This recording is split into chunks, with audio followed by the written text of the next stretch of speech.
యోగాతో బరువు తగ్గటం సులభం కేవలం 21 రోజుల్లో.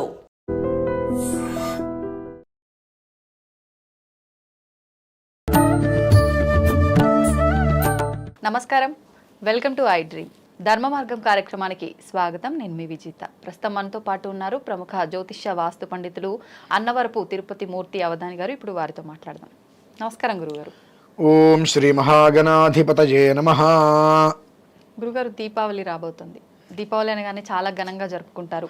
ముఖ్యంగా టపాకాయలు ఎక్కువగా కాలుస్తుంటారు, సందడి చేస్తూ ఉంటారు.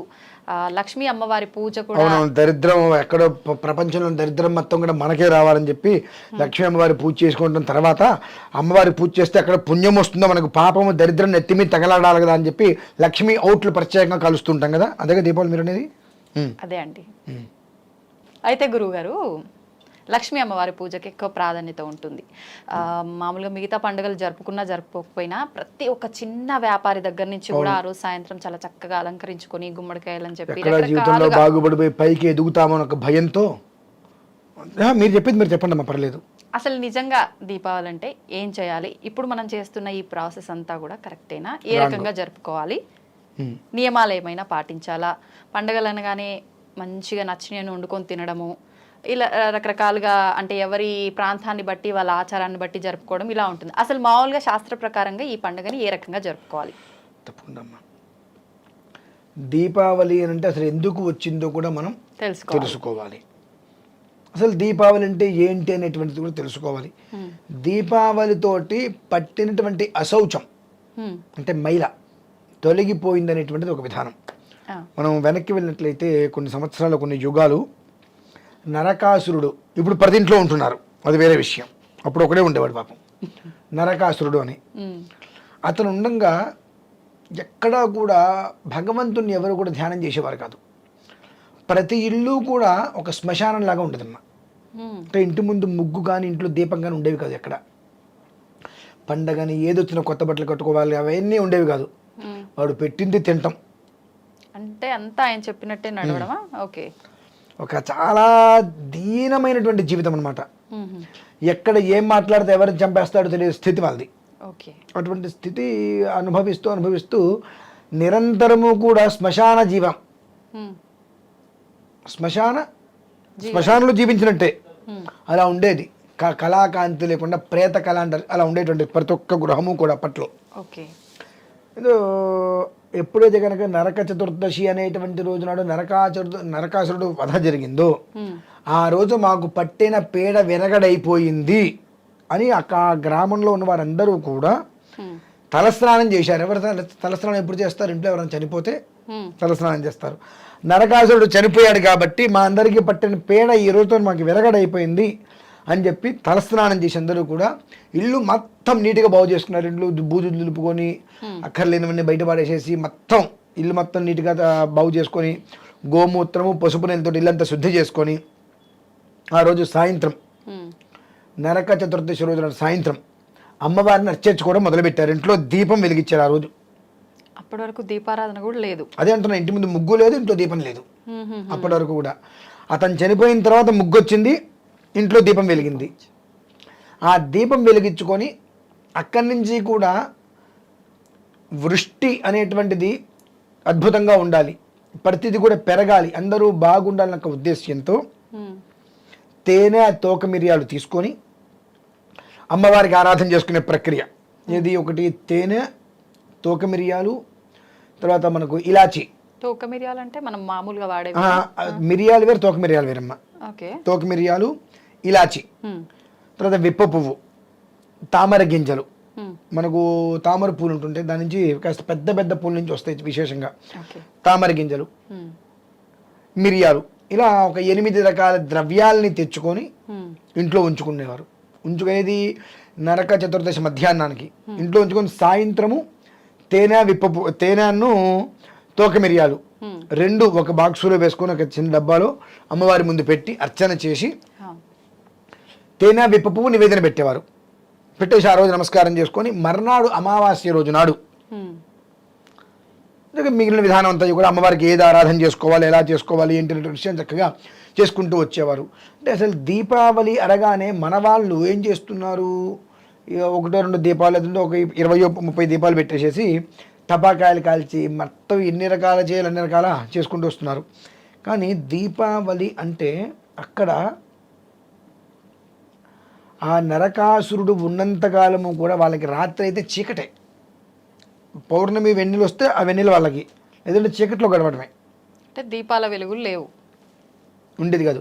అటువంటి దాని నుంచి ఆ అమావాస్య చిమ్మ చీకటి రోజు నాడు కూడా ఆ ప్రాంతం మొత్తం కూడా దీపాలు వెలిగిస్తే ఆ దీప కాంతితో జ్యోతి పరబ్రహ్మ అంటారు, ఆ జ్యోతి కాంతి కైలాసానికి తగిలింది. ఆ కాంతి అంటే ఇంత వెలుతురు ఎక్కడి నుంచి వస్తుందనేటువంటిది ఈశ్వరుడు చూస్తే ఆ ప్రాంతం జ్యోతులు తప్పితే ఇంకా ఏమీ కనిపించరు. దీపకలిక అంటే ఏంటంటే ఆ దీపం అనేటువంటిది మనకే కాకుండా విశ్వం మొత్తానికి కూడా వెలుగుని ఇచ్చింది. ఆ రోజు నుంచే విశ్వం మొత్తం కూడా వెలుతురుని చూసింది. నరకాసురుడు ఉన్నంతకాలము కూడా వాళ్ళకి పూర్తిగా ఒక శ్మశానంలో బ్రతికినట్టే బ్రతికారు. ఇది వండుకొని తిందామనేటువంటిది కూడా లేకుండా దొరికింది తింటాం. ఏం మాట్లాడితే ఏ భగవంతుని తెలిస్తే ఏం చంపేస్తాడో నాకు భయం. దాంట్లో బ్రతికిన వాళ్ళు నరక చతుర్దశి రోజునాడు ఆయన ఎప్పుడైతే సంహారం నరకాసుడి యొక్క సంహారం జరిగిందో ఆ సంహరణ అనంతరం వీరందరికీ కూడా భగవంతుని ఆరాధించుకుంటే దాంట్లో లక్ష్మీ అమ్మవారు కావాలంటే నరక చతుర్దశి రోజునాడు అమావాస్య రోజునాడు ప్రక్రియలు చేయాలి. నరక చతుర్దశి మధ్యాహ్నం మొదలు పెడితే అమావాస్య మధ్యాహ్నం వరకు ప్రక్రియ అవుతుంది. ఇక సాయంత్రం లక్ష్మీ పూజ చేసుకుంటారు అమ్మవారి ఆరాధనగా. ఆ విధానాన్ని అనుసరించి చేసే ప్రక్రియలో దీపాలు వెలిగించడమే ప్రధానం. అక్కడ ఈ టపాకాయలు కాల్చుకోవడం పండగలాగా చేసుకున్నారు. ఆ పండగను కూడా ఇవాళ రోజులలో ఒక 30 ఏళ్ళ నుంచి కూడా పండగని కూడా ప్రతికూల వాతావరణంగానే కుటుంబానికి వచ్చేట్టుగా చేసుకుంటున్నారు మన వాళ్ళు. ఎన్నిసార్లు చెప్పినా వాళ్ళది మానరు. మీరు బాంబులు కాల్చుకుంటున్నారా ఏం చేస్తున్నారు విషయం పక్కన పెడితే దీపావళి అమావాస్య దీపావళి అంటే ప్రధానంగా చేయవలసింది ఏమిటంటే అప్పటి వరకు కూడా ఎన్నో రకాల సమస్యలతో రుగ్మతులతో మన కుటుంబం నడుస్తుందేమో ఈ రోజు నుంచి ఆ రుగ్మతులు సమస్యలు మన నుంచి వెళ్ళిపోవాలి అంటే ఆ జ్యోతి స్వరూపంగా ఉండేటువంటి పరమేశ్వరుణ్ణి అమ్మవారిని మనం సాక్షాత్కారం చేసుకోవాలి. ఆ సాక్షాత్కారం చేసుకోవాలంటే 8 రకాల ద్రవ్యాలు, అష్ట ఐశ్వర్యాల్ని అందించేటువంటి ద్రవ్యాలు ఏవైతే ఉన్నాయో ఆ ద్రవ్యాలతో ఏ రకమైనటువంటి ఆరాధన చేసుకుంటే అమ్మవారు ప్రసన్నత జరుగుతుంది అనేటువంటి విషయాన్ని లోకానికి ఆ రోజు నాడు చెప్పడం జరిగింది. కానీ మనం ఏం చేస్తున్నామంటే ఆ 8 రకాల ద్రవ్యాలని పక్కన పెట్టేశాం. ఇల్లు మొత్తం దీపకాంతితో ఉండాలి, ఆ వీధి మొత్తం దీపకాంతితో ఉండాలనేటువంటి విషయం మర్చిపోయాం. నా ఇంట్లో 4 దీపాలు పెట్టుకుంటే చాలు, ఇక బాంబులు పేల్చుకుంటే అయిపోయింది, బాంబులు మొత్తం కాల్ చేసుకొని అంత స్వీట్ తిన్నాం అనేటువంటి స్థితికి మనం వచ్చేసాం. కనుకనే కష్టపడటం ఎక్కడ ఆగట్లా. నాకు తెలిసి 35 సంవత్సరాల నుంచి 40 సంవత్సరాల నుంచి మనం కష్టపడుతూనే ఉన్నాం, కానీ అక్కడే ఉంటున్నాం, ముందుకి కదలలేకపోతున్నాం. మీరు బాగా కష్టపడాలి, తొందరగా డబ్బు సంపాదించాలి, నిలబడాలని చెప్పి ట్రెడ్మిల్ ఎక్కండి, దాని మీద పరిగెత్తండి, కంటిన్యూగా 4 రోజులు పరిగెత్తండి. ఎక్కడ ఉంటారు? అక్కడే ఉంటారు. 1-2 అడుగులు కూడా ముందుకు వేయరు కదా. ఈ జరిగేటువంటి విషయాల వల్ల మనం ముందుకు వెళ్లకుండా అక్కడే ఉంటూ మన పాపాలన్నీ కూడా ఇంకా భూమిలోకి పాతుకుపోయి పతిష్టంగా అవుతున్నాయి. కాబట్టి మనం ఎంత పుణ్యం చేసుకున్నా అది మనకు పుణ్యం అందుబాటులోకి వచ్చి ఫలితాలు మనం పొందలేకపోతున్నామమ్మా. దీపావళి అంటే ఇది ప్రధానంగా మనం చేసుకోవాల్సింది. ఓకే, అయితే మొత్తానికి ఉన్న సాంప్రదాయం ఆచారం ఒకటైతే మనం ఇంకొక రకంగా వెళ్తున్నాం, ఆ పూజా విధానాలు అవన్నీ కూడా పక్కన పెట్టి అంటారు, అంతే కదా గురుగారు? ఆ చేయవలసింది చెయ్యకుండా కొత్త పోకల్లో మనం వెళ్తున్నాం. ఓకే అమ్మ, అసలు దీపావళి అంటే ఏంటి? దీపావళి మనం అసలు ఎందుకు జరుపుకోవాలంటారు? దీపావళి అంటే పదానికి ఉన్నటువంటి అర్థం తీసుకుంటే దీపాల వరుస దీపాలు. వరుస దీపాలు ఏమిటి? ఇంట్లో దీపం పెట్టుకుంటే చాలు కదా, లేదా వీధిలో ఒక దీపం ఉంటే చాలు కదా. దీపాల వరుస ఏమిటి అంటే ఎవరన్నా ఏదన్నా ఒక దాని నుంచి కొంతకాలం దూరం అయితే అది దొరకంగానే ఆబగా అనుభవిస్తాం కదా. అంటే నరకాసురుడి పరిపాలనా కాలంలో ఇళ్లల్లో దీపాలు వెలిగించుకోవాలా, అందుకని ఎప్పుడైతే వాడు చచ్చిపోయాడో ఇన్నాళ్ళు దీపాలు వెలిగించుకోనటువంటి ఆ లోటునంతా బోల్డ్ దీపాలు వెలిగించుకు తీర్చేసుకున్నారు.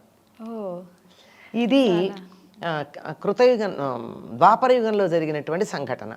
శ్రీకృష్ణుడు సత్యభామ సహితంగా వెళ్ళి నరకాసురుని సంహరించాడు. అదే ఉత్తర దేశంలో ఒక కథ ఉంది, కానీ అది ఎంతవరకు నమ్మచ్చో తెలియదు. కానీ రాముడు అరణ్యవాసం నుంచి తిరిగి వచ్చే రోజున కూడా అయోధ్యవాసులందరూ ఆవునేతి దీపాలు వెలిగించి, ఇన్ని దీపాలు ఎందుకు అంటే, ఇన్నాళ్ళు మా జీవితాలు చీకటైనాయి, నువ్వు వచ్చావు గనక మాకు వెలుగులు వచ్చిన దానికి సంకేతంగా దీపాలు వెలిగించామన్నారట.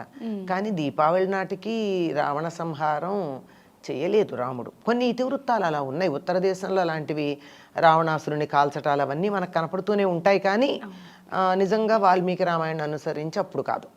కానీ వినడానికి బాగుంది, మనకేం నష్టమే ఉంది, ఉంది.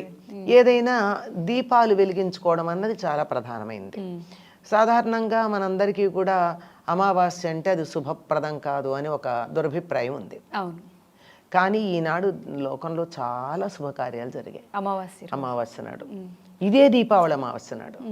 అంటే దీన్ని మనం ఉత్తర దేశం వాళ్ళేమో కార్తీక కృష్ణ అమావాస్య అంటారు, మనమేమో ఆశ్వయుజ కృష్ణ అమావాస్య అంటాం. మనకి దీపావళి వెళ్ళిన మర్నాటి నుంచి ఆశ్వయుజ మాసం, ఉత్తర దేశంలో ఇప్పుడు 15 రోజుల ముందు నుంచి ఆశ్వయుజ మాసం ఉంటుంది. అందుకే మీకు ప్రాచీన గ్రంథాలు చదువుతూ ఉంటే చిన్న చిన్న క్లాష్. ధనత్రయోదశి అంటే కార్తీక కృష్ణ త్రయోదశి అని ఉంటుంది. ఇది ఎప్పుడు చిన్నప్పుడు నాకు డౌట్స్ వచ్చేవి ఇవన్నీ. ఇది మరి కార్తీక కృష్ణ త్రయోదశి అంటే ఎప్పుడో తర్వాత కదా చివరి రావాలి, ముందు ఎట్లా, ఇలాంటి అనుమానాలు అనమాట. అందుకే మొత్తం చదివేసినట్టున్నారు. మరి తెలుసుకోకపోతే ఎట్లా, అయోమయంగా ఉంటే బుర్ర పాడైపోదు, అందుకని. కానీ అప్పుడేంటంటే వాళ్ళకి 15 రోజుల ముందు మొదలవుతుంది నెల. అందువల్ల అలా మొదలైనటువంటిది వాళ్ళకి కార్తీక అంటే వాళ్ళకి కార్తీక కృష్ణ అమావాస్య ఏదైతే ఉందో, మనం దీపావళి అనేది ఆ రోజునే విక్రమాదిత్య చక్రవర్తి ఎన్నో వేల మంది, 60,000 మంది అనుకుంటా, హూణులని వాళ్ళని ఈ దేశం నుంచి తరిమేసి మళ్ళీ సనాతన ధర్మానికి సంబంధించిన దాన్ని ప్రతిష్టాపించాడు. ఉత్తర దేశంలో ఇప్పటికీ ఒకటి విక్రమ్ సంవత్ అనే పేరుతో కాలగణన ఉంటుంది. క్రీస్తు శకం లాగా విక్రమ శకం, విక్రమాదిత్య శకం. దాని ప్రకారమే దీపావళితో కొత్త సంవత్సరం మొదలవుతుంది. దీపావళి కొత్త సంవత్సరం చెప్పుకున్నాం కదా. దీపావళి నాడే శత్రువులందరి దేశం నుంచి, హూణులు మొదలైనటువంటి సనాతన ధర్మ వ్యతిరేకులందరినీ కూడా దేశాన్ని నుంచి తరిమేయటం జరిగింది. అందువల్ల ఉత్తర దేశంలో దానికి చాలా ప్రాధాన్యం ఉంది.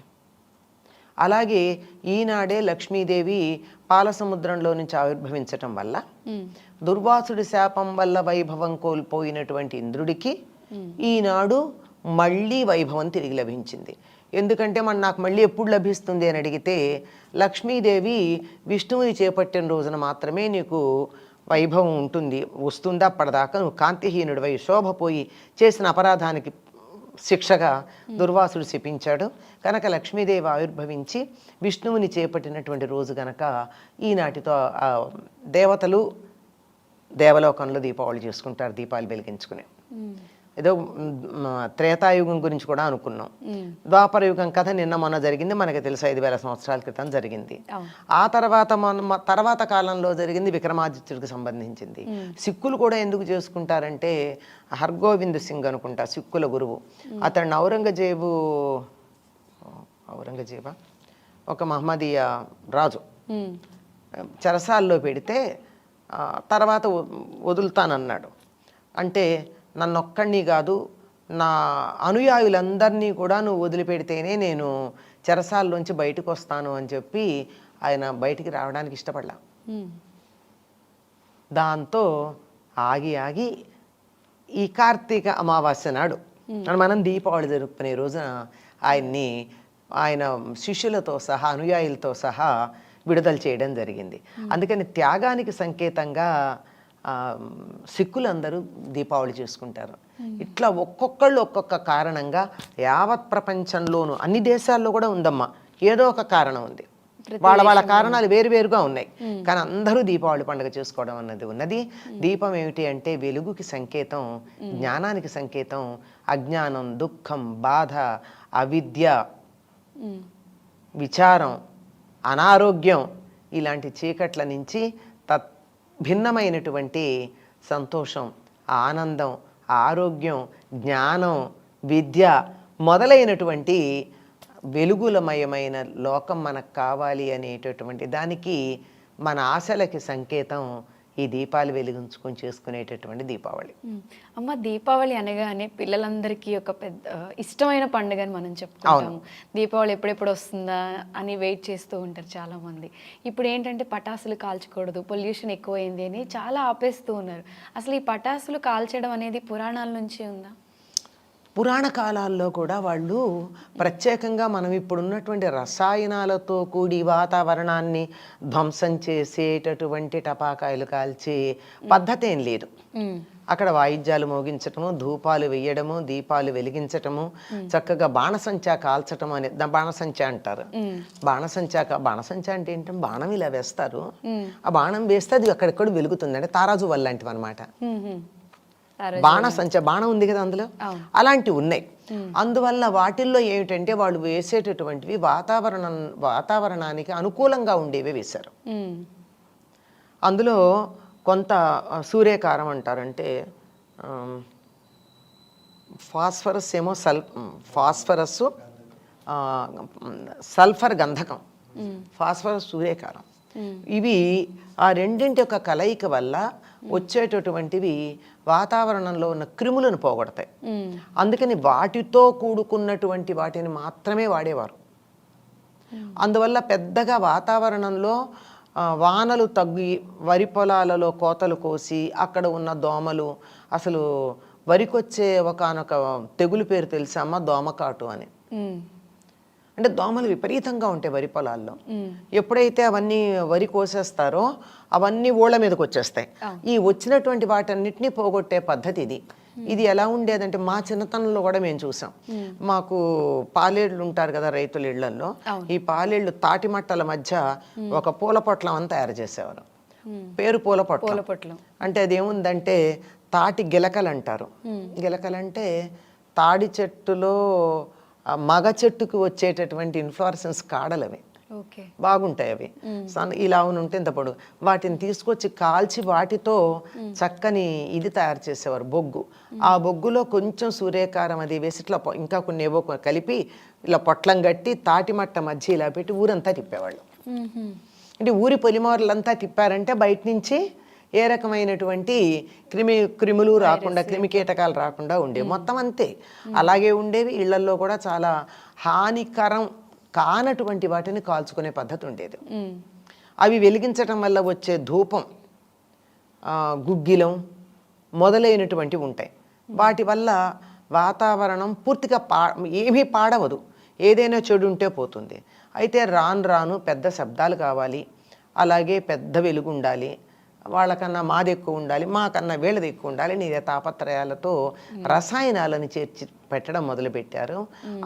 అది మాత్రం ఎప్పుడూ మంచిది కాదమ్మా. రసాయనాలు ఆ పొగ వల్ల హాని కలుగుతుంది, మిగిలినటువంటి వాటి వల్ల పెద్దగా హాని కలగదు. హాని కలగనటువంటి వాటిని హాయిగా కాల్చుకోవచ్చు. దీపావళి గురించి, దీపావళికి ఉన్న విశిష్టత గురించి చాలా అద్భుతంగా వివరించారు. ధన్యవాదాలు. కనకదార స్తోత్ర పారాయణం చేయడం వల్ల కలిగే ఫలితాలు ఏంటో వివరించండి. ఓం శ్రీ గురుభ్యో నమః. కనకధారా స్తోత్రం లక్ష్మీదేవి కరుణా కటాక్షానికి ప్రతీకగా అందరూ ఈ యొక్క స్తోత్రాన్ని చేస్తూ ఉంటారు. దీన్ని 24 శ్లోకాల్లో అనుకుంటా, 24 శ్లోకాల్లో ఉంది. దీన్ని ఎవరైతే నిత్యం పారాయణ చేస్తారో వారికి అద్భుతంగా ధనవృద్ధి జరిగిన విశేషమైనటువంటి ఫలితాలు ఇచ్చినటువంటి సంఘటనలు నా జీవితంలో కూడా చాలామందికి జరిగాయి. ఎలా అంటే కనకధార శ్రీ ఆదిశంకరాచార్యుల వారు, జగద్గురువులు వారు రచించారు. వారు ఒకరింటికి వెళ్ళి భిక్షయాటన చేస్తున్నప్పుడు వారి దగ్గర ఏమీ లేకపోతే ఉసిరి పండు వారి భిక్షాపాత్రలో వేస్తే అప్పుడు వారు ఆ కనకధార వర్షాన్ని ఆ బంగారు ఉసిరి పండ్లు కురిపించిన వృత్తాంతం మనందరికీ తెలిసిందే. అయితే లక్ష్మీదేవి కరుణా కటాక్షానికి లక్ష్మీదేవి ఎంత గొప్పదో చెప్తూ, లక్ష్మీదేవి యొక్క వర్ణనను ఇస్తూ, గొప్పతనాన్ని, వర్ణనని, ఆశీర్వచనాన్ని కలుపుతూ మనకి దాంట్లో ఉంటుంది. అయితే ఈ యొక్క పారాయణని ప్రతిరోజు కూడా ఉదయం పూట 6 గంటల నుంచి సూర్యోదయం సందర్భంలో బాగా పారాయణ కానీ చేయగలిగితే రోజుకి ఓ 11 సార్లు కానీ 24 సార్లు కానీ పారాయణ చేయగలిగితే చాలా అద్భుతమైన ఫలితాలు ఉంటాయనేసి చాలామంది ప్రాక్టికల్గా ప్రూవ్ అయిన సందర్భాలు ఉన్నాయి. ఇది చేస్తున్నప్పుడు అంటే కనకధార స్తోత్ర పారాయణం చేస్తున్నప్పుడు నియమాలు ఏమైనా పాటించాల్సి ఉంటుందండి? నియమాలంటే జనరల్గా శుచిగా శుభ్రంగా ఉంటే సరిపోతుంది. పూజకి ఏ అయితే నియమాలు పాటిస్తూ ఉంటారో ఆ నియమాలు పాటిస్తూ ఉంటే సరిపోతుంది. జనరల్గా చాలామంది ఈ కనకధార చేసిన తర్వాత చాలా అద్భుతమైనటువంటి ఫలితాలు పొందిన వాళ్ళు ఉన్నారు. దీంట్లో ఒక ఎగ్జాంపుల్ చెప్పాలి అంటే వారు ఏంటంటే చాలా ఏదో షాప్ అనమాట, క్లాత్కి సంబంధించిన ఇది, బట్టలకు సంబంధించింది. వాళ్ళు ఆ బట్టలకు సంబంధించిన షాపు చాలా వరకు దివాలా తీసే పరిస్థితుల్లో ఈ షాప్ అమ్మేయాలా అని మన దగ్గరికి జాతకానికి ఆస్ట్రాలజీకి వచ్చినప్పుడు వారు జాతకం చూసేసి రాబోయే 1 సంవత్సరం తర్వాత నుంచి మీకు జాతకరీత్యా బాగుంది, ఈ 1 సంవత్సరం తట్టుకుంటే చాలా బాగుంటుంది అని చెప్పాను అనమాట. అయితే ఇప్పుడు ఈ నెల గలవటం ఎట్లా, 2 నెలలు గలవటం ఎట్లా, ఈఎంఐలు కట్టడం ఎలా అనే విషయాల పరంగా ఉంది. అంటే వాళ్ళది చిన్న బోటెక్ లాంటి షాపు, దానికి ఎదురుగా పెద్ద షాప్ పడింది. దానివల్ల వీళ్ళ షాప్కి వచ్చే వాళ్ళు ఎప్పుడైనా అది కలర్ఫుల్గా ఉన్నప్పుడు అక్కడికే వెళ్తారు కదా. సో ఆ జనరల్ పబ్లిక్ అట్లా వెళ్తుంది, వీళ్ళకి 50-60% పడిపోయింది. వీళ్ళ జనరల్ రొటేషన్ కూడా తగ్గిపోయింది. అప్పుడు ఆ అమ్మాయి వాళ్ళ వైఫ్ రోజుకి 24 సార్లు చేయటం మొదలుపెట్టింది. అలా కుదిరినప్పుడల్లా ఇంకా ఎవరు కస్టమర్స్ లేనప్పుడు ఇంకా ఎక్కువగా అంటే ఉదయం సాయంకాలం చేయటం మొదలుపెట్టింది. అలా 1100 సార్లు కనకధారాన్ని ఒక లయబద్ధంగా చేసుకుంటూ పూర్తి చేసింది. ఎప్పుడైతే 1100 సార్లు ఈ కనకధార చేయటం అయిపోయిందో ఆటోమేటిక్గా ఏదో అంటే వీళ్ళ షాపులో ఏదో ఐటమ్ అయితే మిగిలిపోయిందో, ఇది అమ్ముడు పోలేదు గత 2 ఇయర్స్గా ఉందో, అదే వస్తువు ఫ్యాషన్ కింద వచ్చిందంట. అంటే ఆ మోడల్ ట్రెండ్ అది రావటం, వీళ్ళ దగ్గర ఉండటం, డిమాండ్ రావటం, ఒకేసారి ఒక నెలలో 40-60 lakhs బిజినెస్ జరగటం, ఆటోమేటిక్గా ఉన్న ఈఎంఐ ఒక 40 డేస్లో క్లియర్ అయింది. అలా ఇప్పుడు వాళ్ళు ఏం చేశారు, అది కంటిన్యూ చేస్తుంది ఆవిడ. కంటిన్యూ చేస్తూ లాస్ట్ 3 ఇయర్స్లో ఇప్పుడు హ్యాపీగా ఇల్లు కట్టుకున్నారు. హ్యాపీగా ఇంటికి ముహూర్తం నేనే పెట్టాను, అలాగే వాళ్ళు ఇల్లు కట్టుకున్నారు హ్యాపీగా. అంటే ఒక అబోవ్ మిడిల్ క్లాస్ రేంజ్కి, అప్పుల నుంచి ఒక మిడిల్ క్లాస్ సొంత ఇల్లు, ఒక ఇండిపెండెంట్ హౌస్ హైదరాబాద్లో కట్టుకోవడం అంటే చాలా అదే పెద్దగా ఏం కాదు, 120 యార్డ్స్లోనే కట్టారు. సింపుల్గా కింద parking, first floor, second floor వాళ్ళు ఉండేటట్టుగా internal duplex, 4th floor 5th floor రెంట్ల లాగా కట్టుకున్నారు అన్నమాట, డబుల్ బెడ్రూమ్ ఫ్లోర్కి ఒకటి. అయితే దీంట్లో అయినా ఇప్పుడు ఈఎంఐ పెట్టినా ఏది పెట్టినా అది సమకూడటం అనేది ఇంపార్టెంట్ కదా. అలా ముందర అంటే ఏంటంటే వనరుల్ని మనకి ఏదో ఒక రూపేణా క్రియేట్ చేసి అమ్మవారు ఇస్తూ ఉంటుంది. అది ఆటోమేటిక్గా మనకి సిచ్యువేషన్గా మనకి క్రియేట్ అవుతూ ఉంటుంది. కాబట్టి కనకధార అనేది ప్రతి ఇంట్లో చేసుకోవాల్సిన స్తోత్రం. కనకధార కానీ, అన్నపూర్ణ దేవి స్తోత్రం కానీ, అలాగే కనకధార, అలాగే మనకి వచ్చేసి కాలభైరవ, అలాగే కొన్ని దక్షిణామూర్తి, ఇటువంటి ఒక ఆదిత్య హృదయం, ఇట్లాంటివి ఒక 4-5 స్తోత్రాలు నిత్యం మనం ప్రతి ఇంట్లో చేసుకోవాల్సినటువంటి స్తోత్రాలు. ఇవి ఎవరైతే చేస్తూ ఉంటారో ఆటోమేటిక్గా వాళ్ళకి అన్నీ సమకూరుతూ ఉంటాయి. అంటే పూర్వకాలంలో ఎలా ఉంటాయి అంటే రెమెడీస్ ఇప్పుడులాగా అని జ్యోతిష్యుల దగ్గర పరిగెత్తడం ప్రతి చిన్న విషయానికి. ఇప్పుడు కూడా ఏంటంటే జ్యోతిష్యుల దగ్గరికి ఎందుకు పరిగెత్తుతారు అంటే చూసినట్లయితే ఒక వ్యాపారం పెట్టినా మనకి కోట్లలో తేడాలు వచ్చేస్తాయి, జీవితం తారుమారు అవుతుంది. సో కాబట్టి అందుకు పరిగెత్తుతున్నారు. కానీ నిజం ఏంటంటే చిన్నప్పటి నుంచి ఒక సాధనలో ఉండి ఇప్పుడు కనకధార న్యాచురల్గా వచ్చి అమ్మాయికి ఒక ఏజ్ వచ్చిన దగ్గర నుంచి నేర్పించేవాళ్ళు పూర్వకాలంలో. దక్షిణామూర్తి స్తోత్రం చిన్నప్పటి నుంచి నేర్పించేవాళ్ళు. అన్నపూర్ణ అష్టకం ఇట్లాంటివన్నీ అన్నపూర్ణ ఎక్కడైతే చదువుతామో ఆటోమేటిక్గా అక్కడ అన్నానికి కొరవ ఉండదు, ఫుడ్కి ఇబ్బంది ఉండదు. అట్లా ఒక్కొక్క స్తోత్రం అనేది ఒక్కో దానికి ప్రసిద్ధం అనమాట. అట్లా మనకి చేసుకుంటూ ఉన్నట్లయితే చాలా బాగుంటుంది. ఫైనల్గా కనకధారకు వచ్చినట్లయితే ఎక్కడైతే ధారగా కనకం అంటే బంగారం వర్షం కురగాలో అక్కడ ఈ స్తోత్రం అనేది పఠించబడుతుంది. అంటే దీన్ని రివర్స్ చేసామనుకోండి, ఎక్కడ పఠిస్తారో అక్కడ కనకధార కురుస్తుంది. కాబట్టి మనకు ఉన్నటువంటి అన్ని అద్భుతాలు మనకి జరగాలన్నా, జీవితం బాగుండాలన్నా ముందర ఈ రోజుల్లో డబ్బుతో ప్రధానమైంది. కాబట్టి ప్రతి ఒక్కరూ చేసుకోవాల్సినటువంటి స్తోత్రం కనకధార. కొంతమంది ధ్యానం చేసే వాళ్ళు ఉంటారు, చాలామందికి చదవటం రాదు, కొంతమందికి ఇప్పుడు తెలుగు చదివే వాళ్ళు తగ్గిపోతున్నారు. కాబట్టి వాళ్ళందరూ కూడా హ్యాపీగా ఒక 4-5 స్తోత్రాలు, ఆదిత్య హృదయం, అలాగే దక్షిణామూర్తి, కనకధార, రక్షణకి కాలభైరవ, అలాగే వచ్చేసి అన్నపూర్ణ అష్టకం, ఇట్లా మొత్తం కలిపినా మీకు ఒక 20 నిమిషాలు అవుతుంది, 20-25 మినిట్స్ అవుతుంది. ఇది ఒక ప్లేలిస్ట్లో ఆఫ్లైన్లో యూట్యూబ్లో పెట్టుకొని మీరు ఆఫీస్కి వెళ్ళేటప్పుడు వినండి, వచ్చేటప్పుడు వినండి. ఆటోమేటిక్గా మీకు తెలియకుండానే పారాయణ అవుతుంది, తెలియకుండానే జరుగుతుంది. ఇంట్లో లేకపోతే మీరు అవి ప్లే చేస్తూ హ్యాపీగా మీరు వంట చేయటం ఏదో చేయండి, ఆటోమేటిక్గా అవి వింటూ వంట చేస్తున్న వాటిల్లో కూడా శక్తి పెరుగుతుంది. టైం లేదు అని టైం ఉన్న వాళ్ళు హ్యాపీగా అక్కడ పెట్టుకొని మీరు పుస్తకంలో చూస్తూ ఆ లైన్ బై లైన్ పారాయణ చేస్తూ ఉండండి. చాలా అద్భుతమైనటువంటి ఫలితాలు మీరు చూస్తారు. ధన్యవాదాలు. And for more videos, Please subscribe to iDream. Please subscribe to iDream. Please subscribe iDream. And please subscribe to iDream.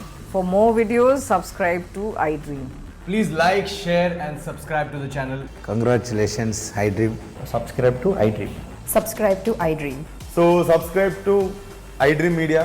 iDream ki iDream team అందరికి huge congratulations. Please subscribe iDream Media. Please subscribe to iDream. Subscribe iDream. Please subscribe to iDream. iDream అంటే నా కళల ఛానల్ను subscribe చేసుకున్న నోరు తిరుగుతలేదు, మీరైతే గంట గుర్తు కొట్టండి. For more such videos, please subscribe to iDream. Subscribe to iDream. Please subscribe to iDream. Please subscribe iDream Media. Please do subscribe to iDream. Please subscribe to iDream Media. For best entertainment and information, please subscribe iDream. And don't forget to subscribe to iDream.